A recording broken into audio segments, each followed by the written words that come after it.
McQuestion, talking about things that matter with people who care. Production of McQuestion is made possible in part by individual viewers, supporters of the Foundation for Responsible Television, CF Accountants and Consultants, adding value to clients throughout the region, the Hatton W. Sumner's Foundation for the Study and Teaching of the Science of Self-Government, the University of Texas at Dallas, creating the future. Sundown Ranch, one sundown at a time.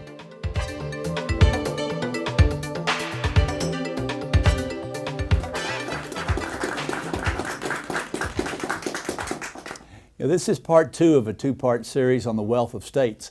In part one, we discussed tax policies and energy policies and how those and other factors made some states more attractive economically. On this program, we'll look specifically at how California and Texas differ economically, and you'll meet the panel as well as you'll enjoy the dialogue. And we've got a guy named Matthew Wilson here. He's Associate Professor of Political Science at SMU. He's co-author of 3 books, including Understanding American Politics, and that's a book I need to read, Matthew, because I don't think anybody understands that, but if you do, I'm really up for that. So thank you for being here. Thank you. Steve Moore is a guy that most of you recognize. He's been here before, but he's with the Heritage Foundation. He's their chief economist. He served as the senior economics writer for the Wall Street Journal for 9 years, and you see him regularly on the Fox News channel, CNN, CNBC. And his latest book is this one, An Inquiry into the Nature and Causes of the Wealth of States. Now, on that first book I asked you, Steve, and first program I should say, I asked you to tell us why you named it that, so tell us again just so we'll know. Well, I think most everyone knows the famous book by Adam Smith, An Inquiry into the Nature and Causes of the Wealth of Nations. And so that book was about why some nations grow and others fall behind. The capitalist system has a lot to explain for that. Right. We looked at the states. Why are some states like Texas and Tennessee doing so well, whereas other states like California and Illinois and New York doing so poorly? We find that policy matters. A lot of these decisions that the politicians make about taxes, about regulations, about energy resources, they have a big impact in terms of where people move to and where businesses move to and where jobs are located. Yeah. Well, tell us some of the things that you and Bud Weinstein talked about on that first program. Well, one of the most important consequences of our book is that there are 2 policies that we find have a very strong impact on where people will move and where businesses will move. One is the tax rates in a state. Those income taxes seem to have a strong, there are 9 states that have no income tax. States like Texas, Tennessee, Wyoming, New Hampshire, Nevada, Washington. I'm leaving out Florida, for sure. Florida. Yeah. And those states over the last 15, 20 years have created about 2 to 3 times more jobs than the 9 states with the highest income taxes. So that's just one example. The other example we use a lot in the book is, about half the states have what are called right-to-work laws that basically say you can't be compelled to join a union. But the other states have policies that says you have to join the union. Well, a lot of businesses don't want to locate in states that have these forced union laws. That's a big factor. And businesses move to states that are right to work. That's a big advantage for a lot of these southern states like Texas and Tennessee. By the way, it's no accident when you look at the auto industry today. Mm-hmm. It used to be located where? In Michigan, Ohio, Indiana. Where's the auto industry today? Texas, Alabama, South Carolina, a lot of these states that are south of the Mason-Dixon line that are right to work. Right. Well, the one other thing that they mentioned, Matthew, in that first program was energy. And energy is a big issue. You're a political scientist, not an energy economist like Bud Weinstein, but talk to us about what you see in terms of energy. And do you think that's a factor at all? I think energy is a huge factor in looking at the growth of states, and it's also a really contentious political issue because there's a lot of balancing that has to be done there. That is, you have environmental concerns on one hand with concerns about economic growth, and energy has been a huge, huge factor in fueling not only the economic booms of various states like Texas and North Dakota, but also really sustaining what economic growth we've seen in America over the last 5 to 7 years.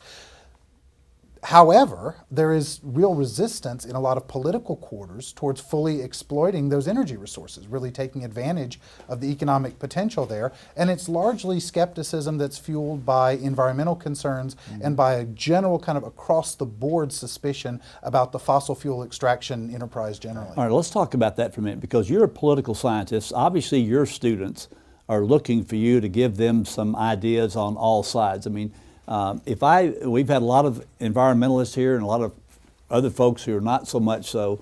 I mean, aren't we all environmentalists these days, really? I mean, does anybody want to go do another BP down on the Gulf Coast or anything like that? Nobody wants dirty air. Nobody wants dirty water. No one would like to see their city become like Beijing or Mexico City or one of these environmental wastelands. Okay, that's universal. From the most liberal to the most conservative Americans, nobody wants to go there. However, the question is within the realm of what are realistic, plausible environmental outcomes in the United States. Are we willing to tolerate a little bit more risk, right? Are we willing to tolerate a little bit less favorable environmental outcome in order to achieve dramatic economic gains or dramatic benefits for growth? That's the kind of realistic cost-benefit analysis that needs to be going on rather than people trying to scare people with nightmare scenarios. Yeah, I couldn't agree more. I mean, sometimes I think the oil and gas industry is its own worst enemy. You know, I mean, they're putting rigs 100 feet from schools and things like that, and people in the community get upset about that kind of thing.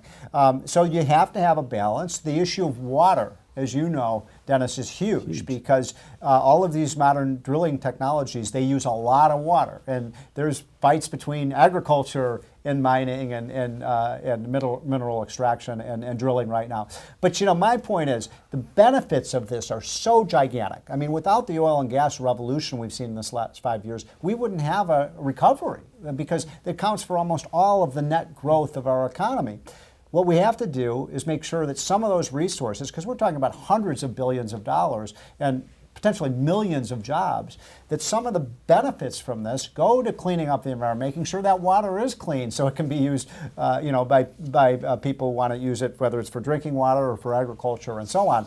But we can walk and chew gum at the same time. These technologies are going to allow us to become energy independent within the next 5 or 6 years. We can do that, by the way. I know we've been talking about it for 40 years. For 40 we years, can do right. it. And we can use a lot of the benefits for the kind of environmental cleanup that we all want to see. Well, and in a lot of ways, if we focus on natural gas, particularly exploitation of natural gas resources, you're talking about the potential for a win-win here. Definitely. That is tremendous economic growth and also replacement with a relatively clean fuel, which is natural gas, of fuels that cause a lot more in terms of carbon emissions. Good point. And so you can get wins for both sides, growth and environmental betterment. Now, you have to be comfortable with a fair amount of fracking in order for that to happen.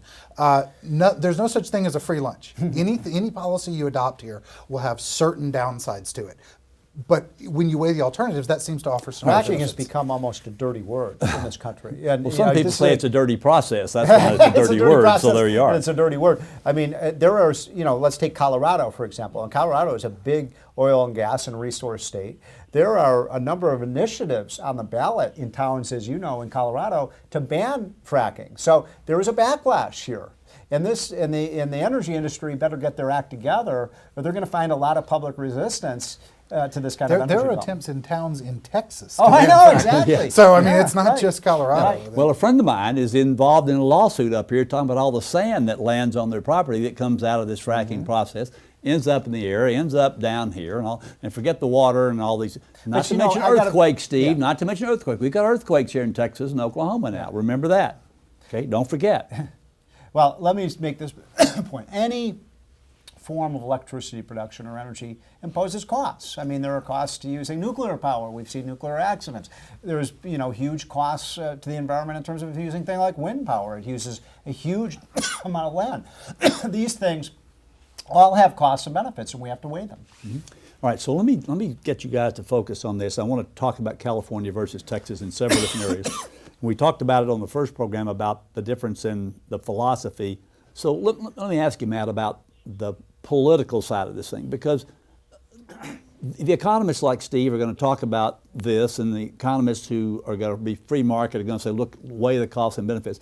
But it seems to me politically in California and a lot of other places, Texas included, but particularly California and other places, the politics are so difficult. I mean, you don't have any ability to compromise. It's so, I mean, how do you deal with this from a political science standpoint to try to get people to agree on anything?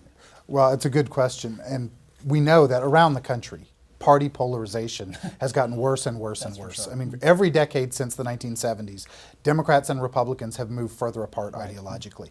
And as people dig in these various state capitals, they almost reflexively oppose any economic or regulatory policies or deregulatory policies that are proposed by the other side, without even really evaluating the policy itself, but simply by definition, if it's proposed by people in the other party, it must be something that we should oppose. Let me add something to that, if I may. You're exactly right about the polarization of the parties, but one of the implications of our book is that we're also becoming geographically polarized. So the South is becoming, well, let me put it very simply, the red states are getting redder, the blue states are getting bluer.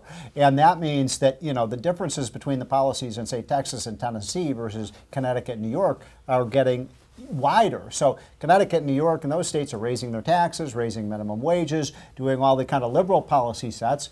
The you know, states like Tennessee and Texas are moving the other direction. So there's a geographical polarization that may be as profound as any time since the Civil War. And let me even add an extra element onto that, Yeah. which is that it's not just polarization between states, it's polarization Yes. within states. Yep. That is, within a lot The of rural, states, the urban. differences between the blue counties and Yep. the red counties are dramatic. This is why you actually have people talking about Secession. secession Yep. movements within states. So, for example, northern Colorado. Yep. Has a serious movement to break away from the counties. rest of the state because they say that the whole ethos of the governing set in Denver is so alien to their worldview, they don't want to be part of the state anymore. Right.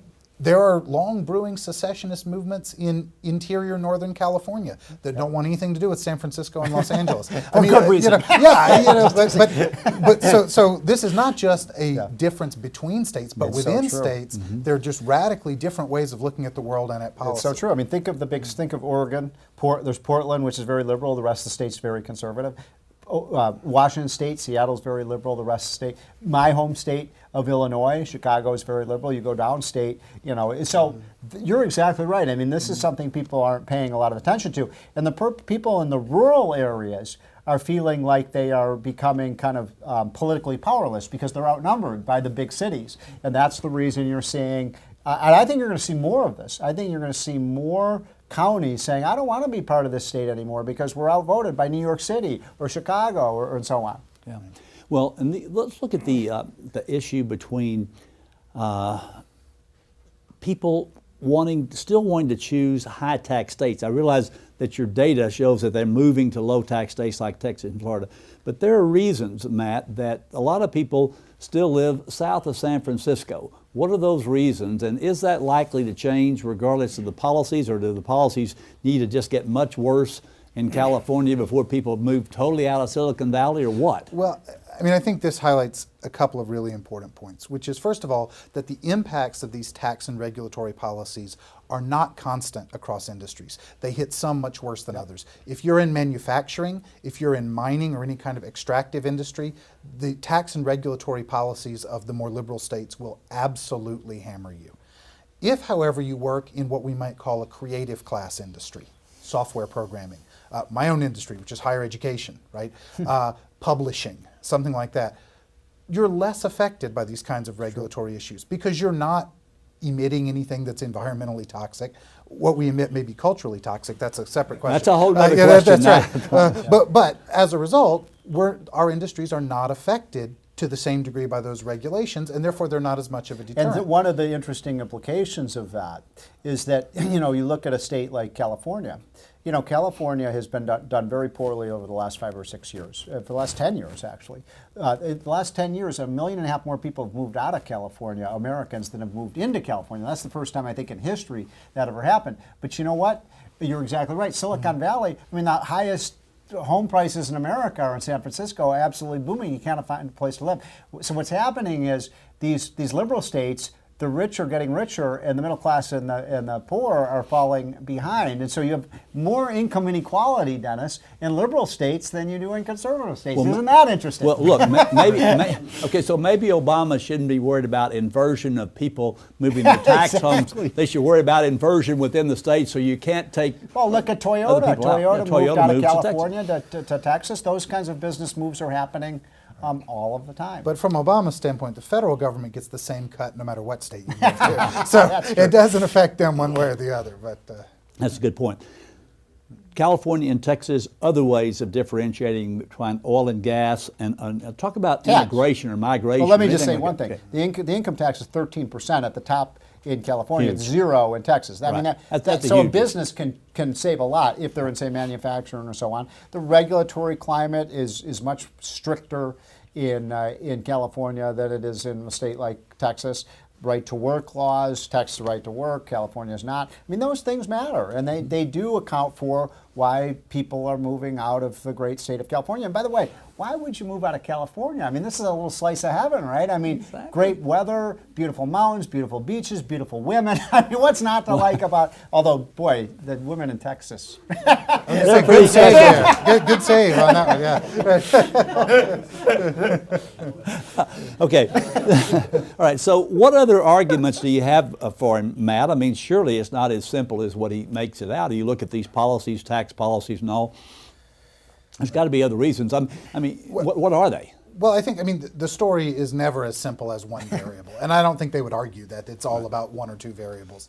But one of the things we do notice, for example, if you look at New York State. Now, New York State has fairly high taxes, fairly significant regulatory climate. But that's true statewide. And yet we see widely disparate outcomes. New York City is absolutely booming, right? New York City has no serious economic problems. The rest of the state of New York is in shambles from an economic standpoint. Now, it's the same tax climate. In fact, if anything, it's worse in New York Yeah. City. Same regulatory climate. Again, if anything, it's worse in New York City. You can't even get a 20-ounce Pepsi in New York City anymore, right? I mean, that's serious regulation. But the point is, that's a severe tax and regulatory climate where the city booms in spite of that. So clearly, there would be other variables that can overcome these issues. Yeah. But on balance, I think what they're arguing is right, that taking everything else into account, holding all else equal, lower tax and regulatory policies will tend to Let me produce give more just growth. one concrete, a fun one that we have in our book, because you asked me about Texas and California. So we're here in Dallas. Let's say, Dennis, you decided you wanted to move to Chicago. So, and you wanted to rent a U-Haul van and go from Dallas to Chicago. You'd pay somewhere in the neighborhood of $400 for a few days to rent that thing. But if you wanted to move from Chicago to Dallas using the same U-Haul, you're going to pay like $800. So twice as much. Now, why is that? Because if they don't charge differential prices, all the U-Haul vans are going to end up in Texas and Tennessee and these states. So we have some interesting data like that show there's just way more people going southward than northward. Well, let's look at the graphics. One of the things you have in your book on page 129 and 130, I happen to remember, happens to be the top 20 cities that people are moving to. So let's look at that. We have a graphic, a two-part graphic. Here are the top 20 as of September of last Look at year. Texas. Look at that. Except for Tallahassee and Boise, all of the others of the top 10 happen to be in Texas. Now look at the second 10, the last ones. And there's Mobile, Portland, St. Petersburg, Birmingham, and Vancouver. But all the others are in Texas as well. And so I guess what you're saying is it might make a difference as to what we're doing here versus someplace else, right? Oh, there's no question. And if you look at all those states, those cities, not all of them, but the vast majority of them are in states that have relatively low taxes. And it sort of makes our case that even it's true that people are moving to cities, but they're moving to cities in low tax states. Okay, but look, here's one of the problems, Matt. I'm not sure that we really want all these people moving here. Especially, That's a good. well, because maybe it is the people who are trying to get away from that who will sort of agree with what we do. But if they're moving here and want to bring their own policies with them, as in some parts of Texas, I don't mean to mention the city, but Austin, Texas, what's the problem with that? Well, this is a very real issue, It is. actually, that people flee a state that has a high tax, high regulatory blue state model. They come to red states because they find, oh, look, the cost of living's lower, taxes are lower, there's so much more job opportunity. And yet, very often, once they arrive, they seek to recreate some of the exact same policies that over time poisoned the well in the states that they came from. A good example of that. North by the way, Carolina is an North excellent Carolina, example of that. Although North Carolina's moved a little bit more red. The classic example is Colorado. Right. I mean, Colorado used to be a pretty Republican state. Now it has a Democratic legislature, a Democratic governor, 2 Democratic senators. hey. And who are those voters that are voting Democratic? They're people who moved from California. Right. Hey, but look, they got pot, man. They got pot. Maybe that explains There why you they're go. voting the way Yeah, they yeah, are. maybe They so. got pot. You know, what the But heck? Vermont's another example of that. With people from Massachusetts really transformed the political culture. Yeah. Well, in fact, on that first program, we played a little clip of Art Laffer, who's one of your co-authors Yeah. in this book. And he had talked about some work that you guys built on. I think it was comparing Vermont and New Hampshire a few years ago. Tell us about that. Well, you know, Vermont and New Hampshire have been in competition with each other for 100 years, and you just see over time more and more wealth moving into New Hampshire out of Vermont. Now, there are times when Vermont will grow faster than New Hampshire, but over the long haul, New Hampshire has done much better than Vermont. And, you know, by the way, you also have a lot of people moving from Massachusetts now into New Hampshire, and that's another state that's not as conservative as it used to be, because so many people are moving from Taxachusetts, Right, and then they're Taxachusetts. voting for higher taxes there. Yeah, So they are. there is a downside to this. A lot of people, by the way, Dennis, and reassure me on this, a lot of people are saying Texas could become a blue state if all these people keep coming in. It seems like that's a long way off. Well, let me just say, Steve, I was in your fair city of Washington, D.C. 6 weeks ago. And I'm sort of involved, as some of you may know, with some public policy issues myself.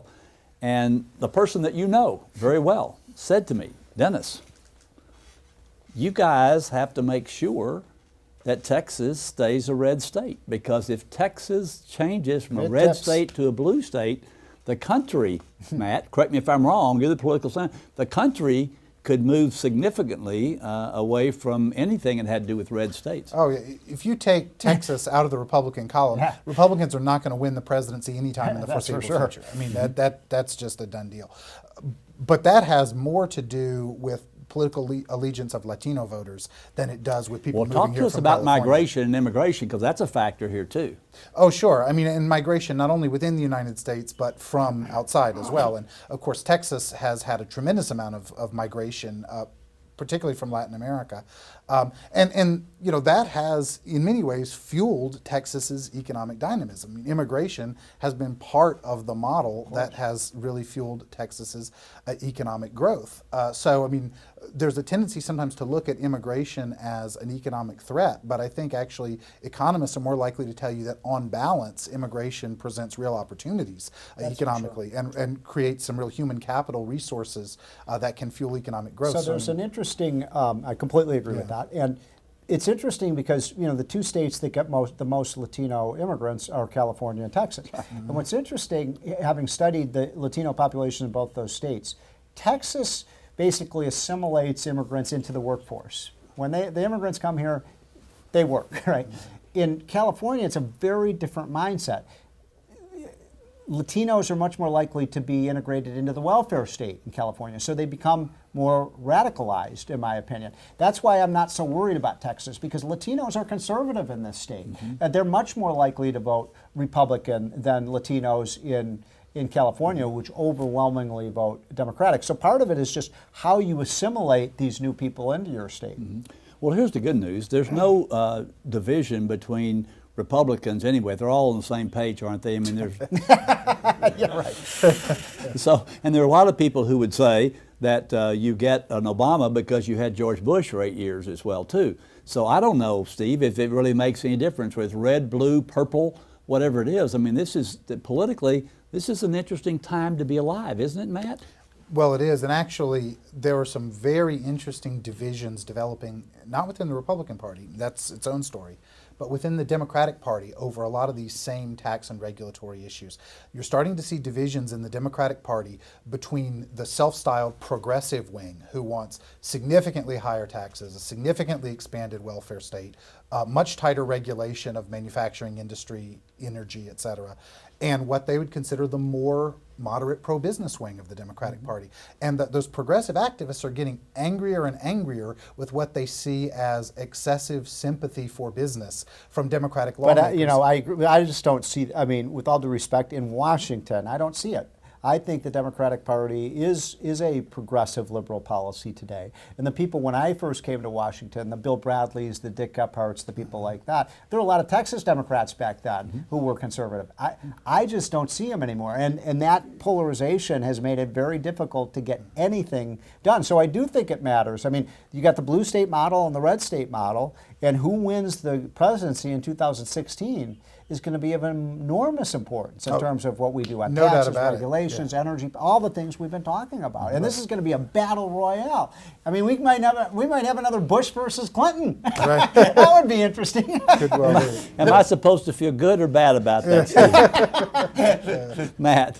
Well, I was going to say, actually, what's interesting about that is the poster child pro-business Democrat from the standpoint of a lot of these progressive activists. Now, we could argue whether they're right or wrong, but in their view, Hillary Clinton is somebody they can't stand. She's too on this conservative. stuff. Exactly. Elizabeth on Warren. these kind of, exactly. So you know, if anything, this showcases some of the divisions within the Democratic Party, is that they see Hillary as being too pragmatic, too willing to negotiate with business, industry, et cetera, and they want to see a real kind of pushback against, quote unquote, the tyranny of the 1%. Now, you might probably and all that say, sort of stuff. oh, but the American people would never vote for an inexperienced senator who had no experience and had only been in office for less than one term. Right, that would never Wait happen. a minute, that did happen in 2008. I use this cartoon often in presentations I make, but feature this since you spend a lot of time in D.C. There's a car driving along Pennsylvania Avenue, and there's a blurb coming up from the car, and it's obviously the spouse, one spouse talking to the other, and what the blurb says is, gosh, do you remember when the only thing we had to worry about was the president's sex life? You know, so those were interesting Those were the times good old back in days. those days, yeah, the good old days. Okay, we just have a few seconds left, so Matt, I give you 10 seconds to make any closing comment that you want. Well, the only thing I would say is that Texas is doing well. Texas is likely to continue to do well if they can sustain the same economic model with maybe a few tweaks, but the basic model that we've had in Texas government for the last couple of decades, low tax, low regulation. And the goal is to make America look like Texas, not New York.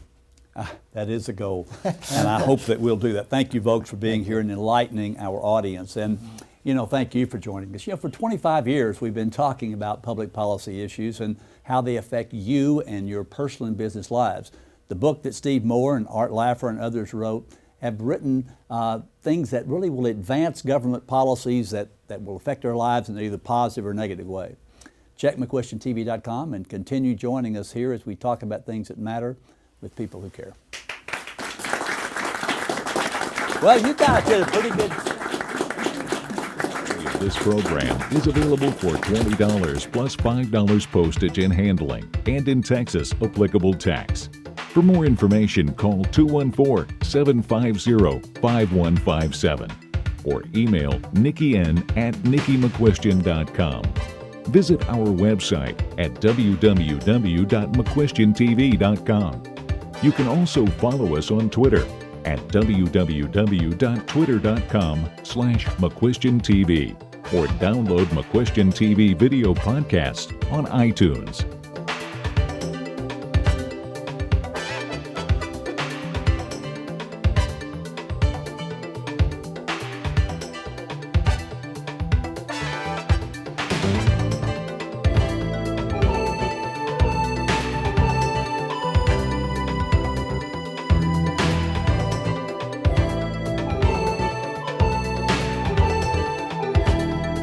Production of McQuestion is made possible in part by individual viewers, supporters of the Foundation for Responsible Television, CF Accountants and Consultants, adding value to clients throughout the region, the Hatton W. Sumner's Foundation for the Study and Teaching of the Science of Self-Government, the University of Texas at Dallas, creating the future, Sundown Ranch, one sundown at a time.